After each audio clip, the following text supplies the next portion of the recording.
Olá, sejam bem-vindos ao meu canal Graça e Paz. A Chave do Perdão, 5º capítulo.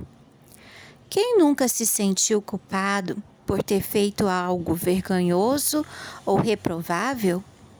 A culpa é uma dívida que atribuímos a nós mesmos, a qual não podemos pagar. É uma punição que nossa consciência nos impõe a partir de uma referência moral ou do sentimento de perda por um ato cometido, mesmo que não haja um prejuízo real sentido por outras pessoas. Ou seja, é uma transgressão de nossas próprias regras e valores. A culpa não é necessariamente ruim, pois pode ser um poderoso mecanismo de autorreflexão para a tomada de atitudes posteriores, seja para mudar a forma de agir, reparar um erro ou compensar alguém. Dessa forma, o problema não é a culpa em si, mas o sentimento de culpa como um estado crônico que nos paralisa e destrói, em vez de promover a mudança. Se agimos de maneira errada ou prejudicamos alguém, é natural nos sentir culpados. Quando esse sentimento natural se transforma em uma disfunção emocional crônica, que chamamos de sentimento de culpa, ele nos faz gravitar indefinidamente sobre um centro de negatividade, produzindo efeitos nocivos sobre a nossa saúde emocional. Esse mecanismo nos aprisiona e impede de aceitar pensamentos positivos sobre nós, criando um círculo vicioso de autodepreciação, autodestruição e mais culpa. A culpa alimenta a vergonha, a baixa autoestima e a sensação de vulnerabilidade, que são incapacitantes e impedem o indivíduo de seguir em frente na vida. As pessoas podem passar anos e até mesmo décadas aprisionadas nesse círculo. Uma das manifestações emocionais de alguém aprisionado pelo sentimento de culpa é a postura amarga diante da vida. Pessoas que se tornam tóxicas, exigentes ao extremo e críticas contundentes destilam veneno amargo de uma vida frustrada e aprisionada pelo sentimento de culpa naqueles que estão ao redor. Nada está bem o suficiente e tudo é motivo de reclamação ou críticas. São pessoas emocionalmente doentes e que precisam de ajuda. O preço das fatalidades. As fatalidades fazem parte da vida. São eventos súbitos, fora de controle, com um desfecho fatal, ao qual todos estamos suscetíveis. São extremamente traumáticas, geralmente trazem consequências para o resto da vida e tiram algo muito valioso de nós, de maneira permanente. Pode ser a morte de uma pessoa querida, uma mutilação incapacitante ou uma grave perda material, sempre decorrentes de acidentes que podem ou não estar relacionados à responsabilidade objetiva de alguém. Por exemplo, ter dirigido em alta velocidade ou com sono, um cinto de segurança que não foi usado, um vazamento de gás, uma mudança de percurso, uma brincadeira perigosa, um evento climático, o ataque de algum animal, enfim, todos com o mesmo desfecho, uma fatalidade irreversível. Não é fácil lidar com uma perda súbita, valiosa e irreparável. É chocante demais e, como seres humanos, temos uma dificuldade enorme de lidar com fatos traumáticos sem culpados. A culpa é uma forma de expiação, de purgação, ou seja, de desintoxicação do sofrimento. Culpar alguém faz parte do processo de lidar com a dor. E é justamente por isso que, quando estamos envolvidos em uma fatalidade, podemos cair na armadilha de nos culpar e entrar num círculo interminável de dor. A escravidão do passado por aquilo de que não conseguimos nos libertar é uma prisão eterna. Viver no campo das hipóteses, pensando o resto da vida em como teria sido diferente se tivéssemos agido de outra forma, gera uma prisão sem muros, porém inescapável. Quanto mais nos mexemos nessa areia movediça, mais nos afundamos. É um estado terrível, pois o sentimento de culpa aprisiona e corrói lentamente. Por isso, é necessário compreender que, embora sejam cruelmente dolorosas, as fatalidades precisam ser superadas.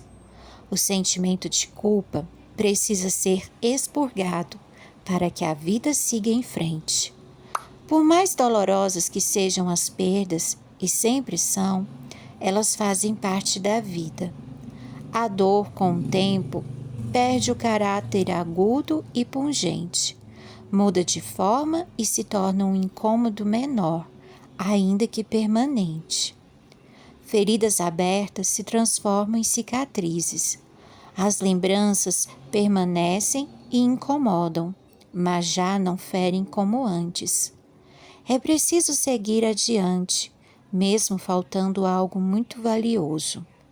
Aos poucos, quando nos libertamos do sentimento de culpa, percebemos que ainda há vida ao redor e que outros também precisam do nosso afeto, companhia e atenção. Não é fácil ter esse tipo de atitude, mas ela é necessária. O mais importante é entendermos que pagar as fatalidades com a nossa própria culpa por toda a vida é um preço muito alto. A dor da perda já é suficiente.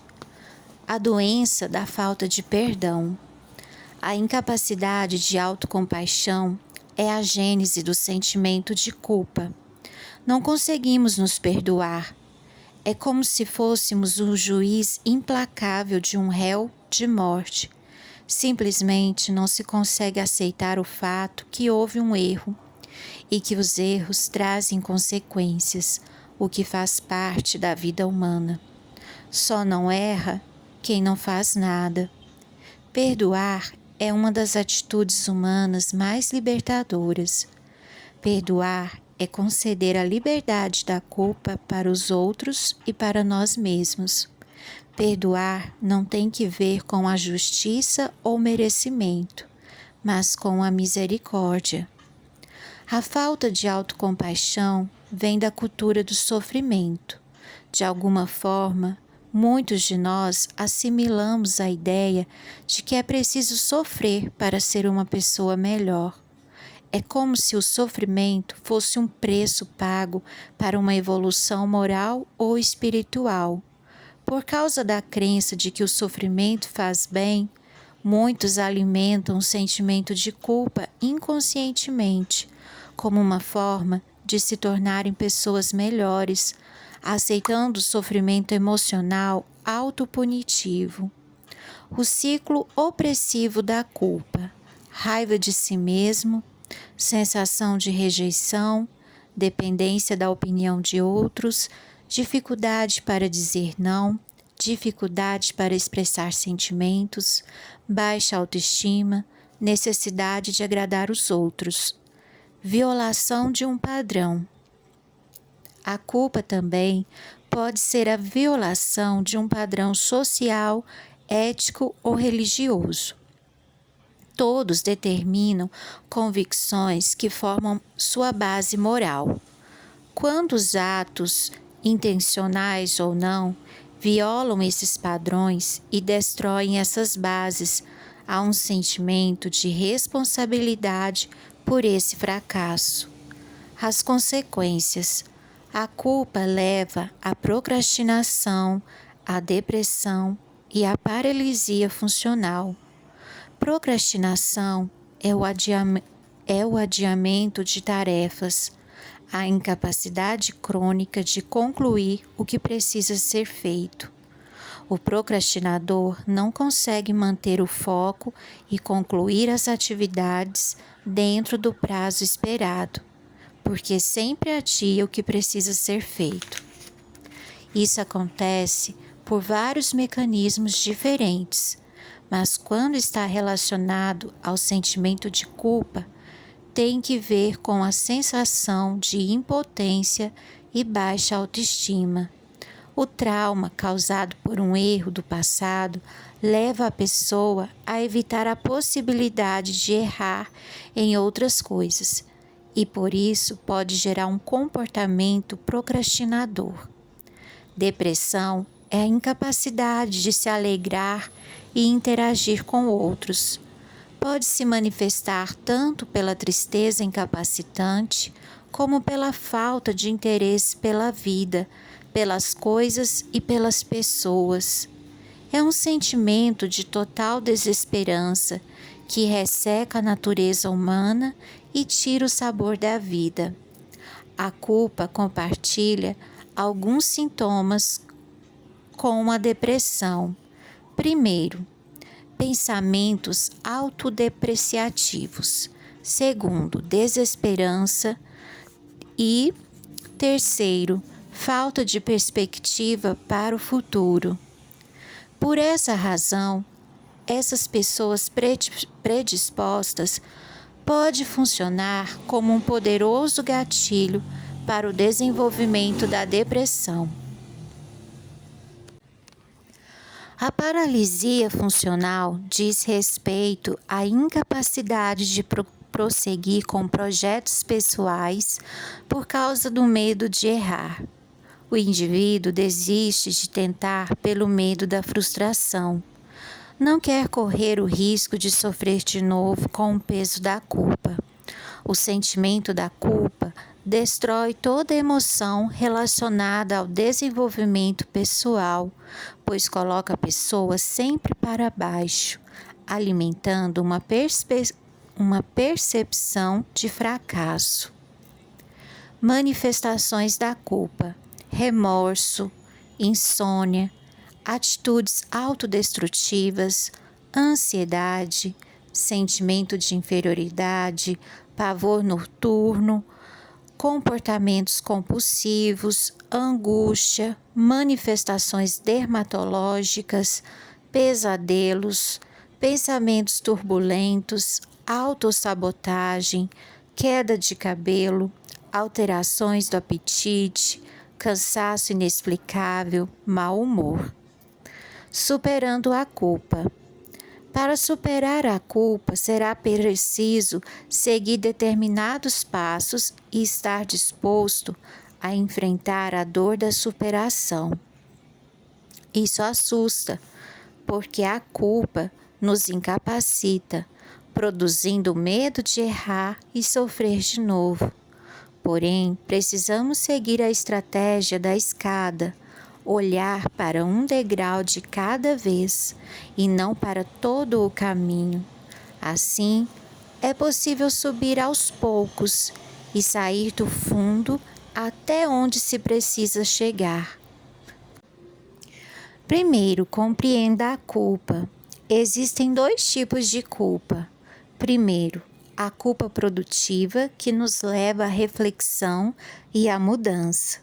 E segundo, a culpa improdutiva, que nos paralisa, deprecia e pressiona para baixo.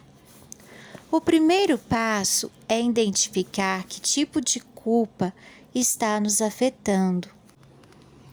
A culpa que nos faz refletir sobre os nossos erros e nos motiva a mudar é boa. Reconhecer os próprios erros e aprender com eles faz parte do nosso desenvolvimento pessoal e não há nada de errado nisso. É possível encarar a culpa como uma oportunidade de aprendizagem. Sentir-nos mal com algo que fizemos de errado é um sentimento construtivo que nos impulsiona a promover boas mudanças. Por outro lado, a culpa que deprecia e paralisa é extremamente prejudicial.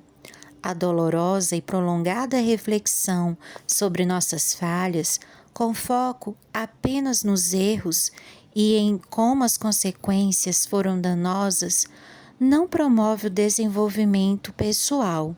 Ao contrário, faz com que nos afundemos mais e mais. A culpa improdutiva é paralisante e deve ser superada. Esclareça para si mesmo a natureza da culpa, identificando seus motivos e avaliando as próprias ações. Não podemos mudar o que não entendemos. Se for preciso, escreva ou converse com alguém sobre isso. Coloque tudo para fora. Chore, chore muita. Quantas vezes for necessário. Não fuja da dor. Deixe-a fluir, pois a dor precisa seguir um caminho para nos deixar. Quanto mais tentamos repressá-la, mais ela nos machucará. Segundo, assuma a culpa e as consequências. Não negue a culpa nem lute contra os fatos e a realidade. Se de fato houve um erro, então não fuja dele. Entenda que todos cometem erros e que as atitudes têm consequências. O que passou não tem mais volta, não se pode mudar o passado. É possível viver um novo futuro a partir do presente. Compreenda que tomamos más decisões em alguns momentos da vida e que inevitavelmente seremos assolados pelas consequências.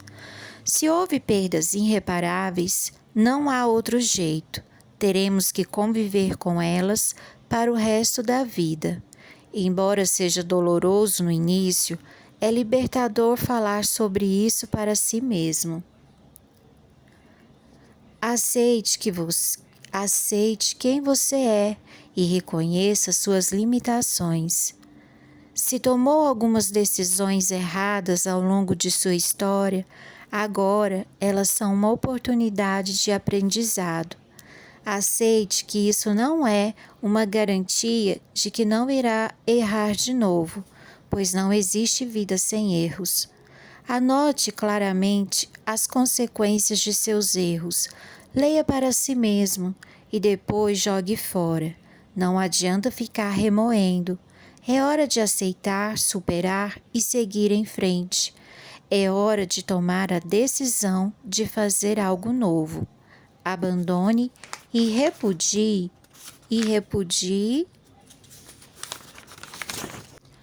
qualquer pensamento hipotético de como teria sido diferente se não houvesse ocorrido o fato, uma vez que isso não pode ser mudado.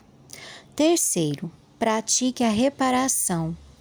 Essa é a parte mais difícil, já que nem sempre é possível reparar todos os danos nem recuperar as perdas, embora sempre exista a possibilidade de reparar alguma coisa. Perdoe a si mesmo. Seja tolerante consigo e com os outros. Entenda que ninguém é perfeito, incluindo você. Faça as pazes com alguém que você magoou. Peça desculpas. Repare o prejuízo, caso seja possível. Faça sua parte, mesmo que o outro não queira. Conserte o que quebrou. Volte atrás com as palavras injustas. Lembre-se de que nunca é tarde para recomeçar. Não deixe isso para amanhã.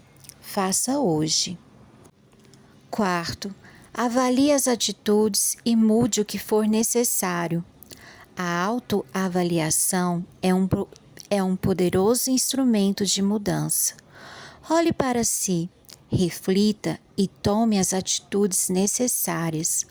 Os passos o ajudarão nesse processo. Use a culpa como um aprendizado. Faça diferente e melhor. Corrija sua postura no que falhou. Entenda que você não tem culpa pelos erros e problemas dos outros.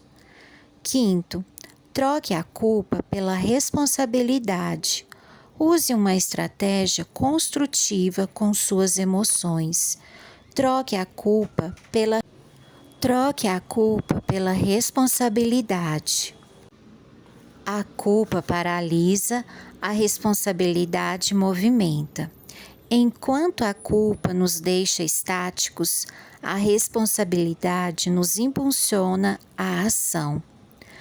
Quando somos responsáveis por algo, procuramos fazer o que é preciso. Responsabilizar-se significa mais do que apenas aceitar o que aconteceu. É preciso ter consciência do passado, mas não ficar preso a ele. Enquanto a culpa fica presa no que ocorreu, obscurecendo a visão, sem perspectiva de futuro, a responsabilidade está conectada ao presente e vê as possibilidades que podem ser aproveitadas. A culpa aprisiona, a responsabilidade liberta. Em vez de alimentar a ideia "sou culpado", mude o pensamento para "sou responsável pelos meus atos". Agir com responsabilidade é um desafio, porque significa abandonar uma postura vitimista para adotar uma posição de autonomia e plena consciência sobre seus atos. Em vez de viver dependendo da opinião alheia, haja com responsabilidade e olhe para si mesmo e para seus valores. Sexto, pratique a generosidade. Nunca perca uma oportunidade de ser generoso. Faça sempre mais do que as pessoas esperam. Surpreenda. Exercite a capacidade de dar aos outros mais do que eles merecem, pois essa é a essência do perdão. Quanto mais generosos, caridosos e benevolentes formos, mais emocionalmente preparados estamos para perdoar, inclusive a nós mesmos. Receba as pessoas com um sorriso, abra a porta para elas, deixe-as entrar primeiro no elevador, ceda sua vez ao estacionar, seja gentil sempre, doe e ajude quem precisa. Participe de um projeto de caridade e utilize parte de seu tempo e recursos em favor de alguém. Quando praticamos a generosidade, abrimos uma porta no coração e é por essa porta aberta que a culpa sairá. O perdão é o antídoto da culpa e a fonte do perdão está na generosidade. Sétimo, desenvolva a espiritualidade. Cada um de nós possui necessidades espirituais internas e profundas, que de alguma forma, como seres humanos, negligenciamos, relegando-as a um plano secundário. Estabelecer comunhão com Deus e demonstrar reverência ao poder divino proporcionam calma e tranquilidade. Essas experiências diminuem o ritmo da mente, tranquilizam o coração e resultam em serenidade. Uma vivência espiritual genuína impacta positivamente a saúde e aumenta a resiliência. O senso de pertencimento a uma comunidade religiosa também oferece fortaleza e paz interior. Oitavo, procure ajuda profissional. A assistência profissional de um psicólogo pode ser altamente benéfica, representando um suporte significativo na reconstrução de conexões emocionais abaladas. Essas vias precisam ser restabelecidas para que seja possível superar o sentimento de culpa. Um psicólogo pode fornecer orientação sobre as opções terapêuticas mais adequadas, constituindo um apoio valioso para promover mudanças.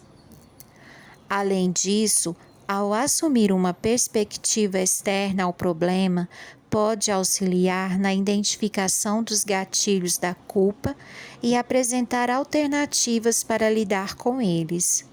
A chave da virada. Os salmos são poesias líricas que, utilizando expressões paralelas, contrastes ou abrangentes, dão destaque às ideias de seus autores. Entre eles, existem os salmos chamados penitenciais, nos quais o autor reconhece sua culpa e pede perdão.